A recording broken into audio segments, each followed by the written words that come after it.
పెద్దపల్లి జిల్లా రామగుండం జెన్కో విద్యుత్ కేంద్రం విస్తరణకు పాలక మండలి అనుమతులు మంజూరు చేసింది. మూసివేతకు గురైన ఈ ప్లాంట్ను 13,331 కోట్ల వ్యయంతో 800 మెగావాట్ల విద్యుత్ కేంద్రంగా కొత్తగా నిర్మించనున్నారు.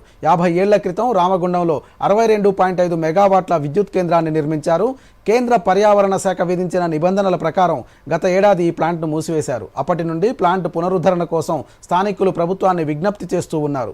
ఈ క్రమంలో సింగరేణి జెన్కో సంయుక్త ఆధ్వర్యంలో కొత్త ప్లాంట్ నిర్మించాలని 6 నెలల క్రితం ఉప ముఖ్యమంత్రి మల్లు భట్టి విక్రమార్క సమక్షంలో ఒప్పందం కుదిరింది. అయితే ఈ ఒప్పందం నుండి సింగరేణి సంస్థ తప్పుకుంది. దీంతో జెన్కో ఆధ్వర్యంలో ప్లాంట్ నిర్మించాలని ప్రభుత్వం సంకల్పించి డిపిఆర్ సిద్ధం చేసింది. తాజాగా జెన్కో పాలక మండలి డిపిఆర్ను ఆమోదించడంతో త్వరలోనే ప్లాంట్ పునరుద్ధరణ పనులు ప్రారంభం కానున్నాయి.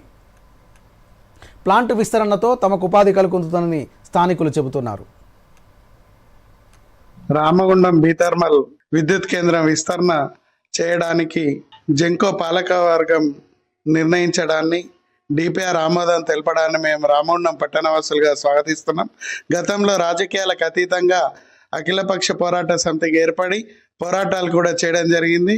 అయినా ఎక్కడో కొంత నిర్లక్ష్యం ఏర్పడ్డప్పటికీ ఇప్పుడు నేడు రామగుండం నియోజకవర్గ శాసనసభ్యులు మక్కన్ సింగ్ రాజ్ ఠాకూర్ గారు ప్రత్యేక శ్రద్ధతోని రామగుండంలో తప్పకుండా సూపర్ క్రిటికల్ థర్మల్ పవర్ కేంద్రాన్ని ఏర్పాటు చేద్దామని అనడం, వారు దీని కొరకు ప్రత్యేకంగా కృషి చేయడం, తప్పకుండా జెన్కో ద్వారా చేద్దామని ఆలోచన తీసుకురావడాన్ని వారి నిర్ణయాన్ని కూడా